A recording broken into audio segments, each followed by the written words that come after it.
নমস্কার বন্ধুরা, না বললেই নয় চ্যানেলের পক্ষ থেকে আপনাদের স্বাগত। একটা বিশেষ খবর নিয়ে আপনাদের সামনে চলে আসলাম। সেটি হলো মালদার খবর। আপনারা ইতিমধ্যেই শুনেছেন, আবার কেউ কেউ শোনেননি। মৌসুম বেজি নূর ইতিমধ্যে তৃণমূল ছেড়ে কংগ্রেসে। মমতা দিদির ঘরটা ভাঙা স্টার্ট হয়েছে, সেই মুর্শিদাবাদ থেকে শুরু হয়েছে।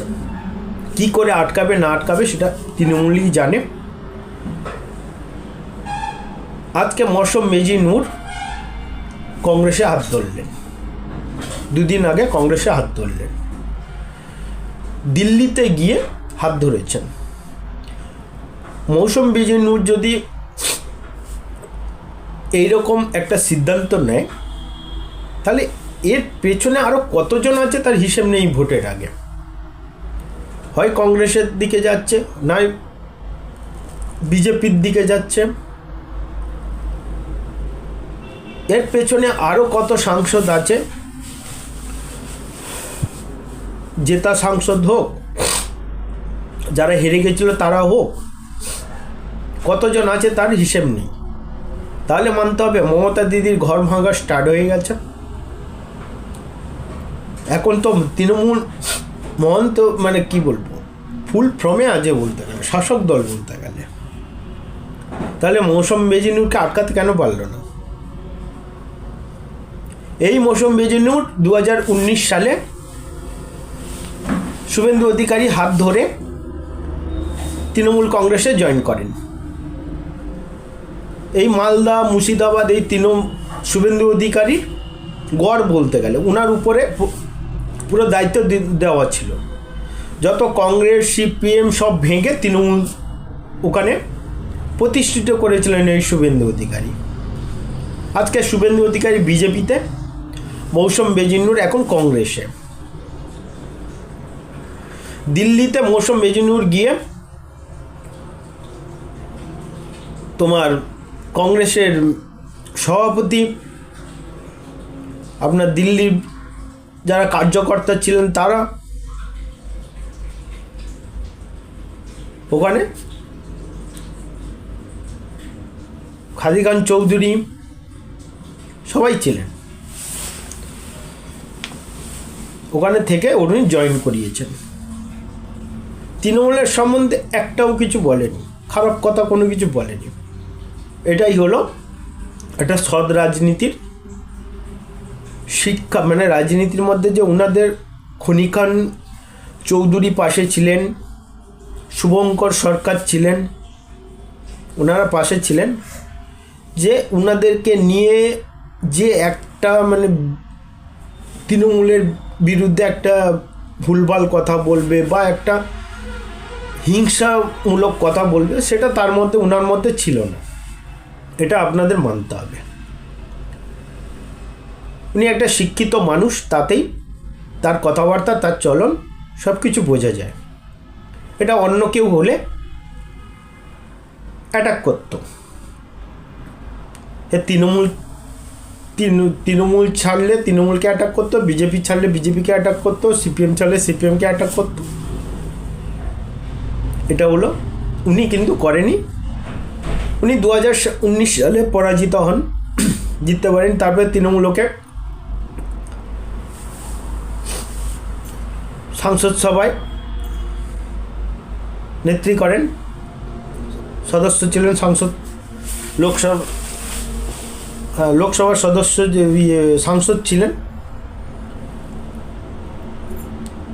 লোকসভা রাজ্যসভার সাংসদ ছিলেন। তারপরে উনি ছাড়লেন।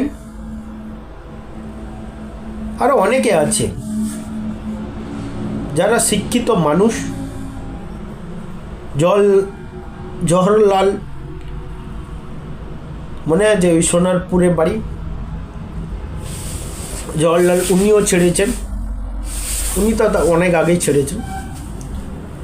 এরকম তৃণমূলের অনেক সাংসদ আছে, ছেড়ে দিয়েছে। এই পদ থেকেও তৃণমূল পদ দিয়েছে, তার সত্ত্বেও ছেড়ে দিয়েছে। তার মানে কি তৃণমূলের বা ভাঙন শুরু হলো? মালদা মুর্শিদাবাদ এগুলো হাতছাড়া হতে যাচ্ছে। এটা মানতে হবে। ভোটের আগে এইরকম ঘরপ্রাপ্তি হওয়া কংগ্রেসের সব নেতাদের, যারা কংগ্রেস ছেড়ে গিয়েছিলেন তারা আবার কংগ্রেসেই ফিরছেন। উনি আবার মৌসুম মেজিনুর আবার বলেছে যে আমার পরিবারের সঙ্গে কথা বলে তারপরে আমি দলটা ছাড়লাম, তৃণমূল কংগ্রেস ছাড়লাম। নিশ্চয়ই তার পরিবার যা বলবে উনি তাই করেন। কংগ্রেস দেখেছে না এই তৃণমূল করা যায় না, তাই কংগ্রেসে জয়েন করেছে। তৃণমূল 2026-এ মুর্শিদাবাদ, মালদা এসব রেজাল্ট ভালো আর করতে পারবে না। আবার মুর্শিদাবাদে মিম প্রভাব ফেলা স্টার্ট করেছে। হুমায়ুন কবির তো একটা খাড়ার গায়ে একটা ভোজা ছিল, তারপর আবার মিমও শুরু করেছে। মিম ওখানে আস্তে আস্তে করে বিস্তার হওয়া শুরু হয়েছে। তৃণমূল খুব চাপে আছে এখন। যতই র্যাম্প ফ্যাম্প করুক, যতই যাই করুক, অভিষেক বন্দ্যোপাধ্যায় র্যাম্প ফ্যাম্প করে এত কোটি কোটি টাকা খরচ করে যা করছে, যা ভোটের জন্য যা প্রচার করছে, মনে হয় না 2026-এ কোনো কাজে দেবে।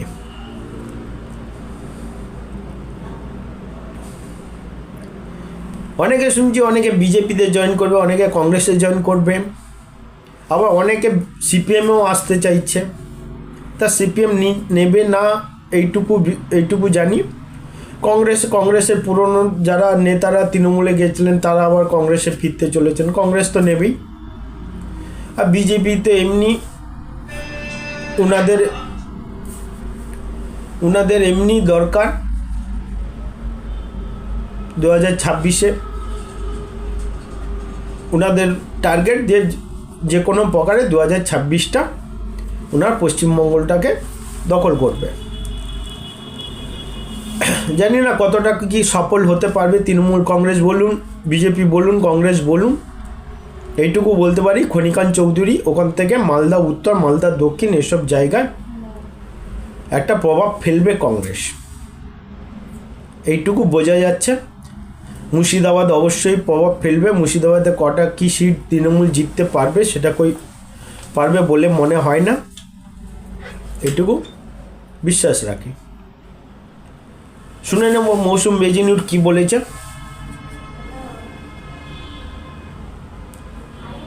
ভিডিওটা একটু শুনে নেব। প্রায় 6 বছর পরে আবার ফিরে এসেছি, খুব ভালো লাগছে। এখানে আমাদের সঙ্গে জয়রাম রমেশজি, আমাদের খুব সিনিয়র লিডার, মীর সাহেব এখানে উপস্থিত আছেন, শুভঙ্কর দা আমাদের পিসিসি প্রেসিডেন্ট, এবং আমার দাদা ঈশা খান চৌধুরী, এবং আপনারা সকলকে আমার নমস্কার, সালাম জানাই। এবং ইন্ডিয়ান ন্যাশনাল কংগ্রেস ওনাদেরকে আমি আন্তরিকতাভাবে ধন্যবাদ জানাই যে আমাকে আবার খুব ভালোবেসে ওনারা অ্যাকসেপ্ট করেছেন, পরিবারের মতো, পরিবারের একজন সদস্যর হিসেবে অ্যাকসেপ্ট করেছেন। এবং যে কথাটা ঈশাদা বললেন, আমারও একই বক্তব্য যে আমরা একটা কংগ্রেসের পরিবার। আমি কয়েক বছর তৃণমূলে ছিলাম, তৃণমূলও আমাকে কাজ করার সুযোগ দিয়েছে, আমাকে রাজ্যসভার সাংসদ করেছিলেন, ডিস্ট্রিক্ট প্রেসিডেন্ট মালদার করেছিলেন। আমি আজকে তৃণমূল কংগ্রেস থেকে রিজাইন করেছি।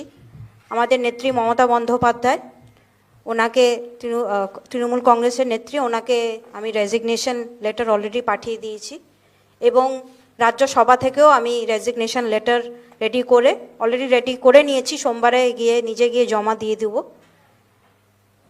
আজকে আমি বিশেষ করে আমাদের কংগ্রেসের হাইকমান্ড, আমাদের নেত্রী সোনিয়াজি, আমাদের নেতা খার্গেজি, রাহুলজি, প্রিয়াঙ্কাজি, বেণুগোপালজি, এখানে মীর সাহেব, জয়রাম রমেশজি, শুভঙ্কর দা এবং ঈশাদা, তাদের সকলকে ধন্যবাদ জানাই তাদের আশীর্বাদের জন্যে, তাদের সাপোর্টের জন্যে।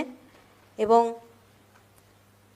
আজকে বরকত সাহেবের কথা খুব মনে পড়ছে, কারণ ওনাকে দেখেই আমরা কিন্তু রাজনীতিতে এসছিলাম, আমার মাকে দেখে রাজনীতিতে এসছিলাম, এবং সারা জীবন ওনারা মানুষের জন্য কাজ করে গেছেন, কংগ্রেসের জন্য কাজ করে গেছেন, কংগ্রেসকে মজবুত করার কাজ করে গেছেন। ইশাদা যে কথাটা বললেন, পরিবার হিসেবে বরকত সাহেবের লেগেসির হিসেবে আমরা এই সিদ্ধান্ত নিয়েছি যে আমাদের পরিবার আলাদাভাবে কাজ না করে একসঙ্গে আমরা কংগ্রেসকে মজবুত করার কাজ করব এবং বরকত সাহেবের লেগেসিকে মজবুত করার কাজ করব। তাই ফ্যামিলি হিসেবে আমরা এই ডিসিশনটা নিয়েছি এবং কংগ্রেস দল আমাকে যেভাবে দায়িত্ব দেবেন আমি সেইভাবে কাজ করার চেষ্টা করব। মানুষও চায়, সাধারণ মানুষ চায় কংগ্রেস আগামী দিনে পশ্চিমবঙ্গে একটা ভালো জায়গায় যাক, কারণ কংগ্রেসের যে আইডিওলজি সেকুলারিজম, ডেভেলপমেন্ট, পিস, এটা সবাই চায় এবং যেভাবে দীর্ঘদিন ধরে কংগ্রেস কাজ করে এসছে, মালদাতে এখনও কংগ্রেস খুব মজবুত আছে। আমরা কংগ্রেসের সোলজার হিসেবে, বরকত সাহেবের সোলজার হিসেবে ইউনাইটেডলি ইশাদা আর আমি এবং আমাদের পুরো পরিবার কংগ্রেসের হয়ে কাজ করব এবং বরকত সাহেবের লেগেসি হচ্ছে কংগ্রেসের লেগেসি, তাই আমরা একসঙ্গে মিলে কংগ্রেসকে মজবুত করার কাজ করব।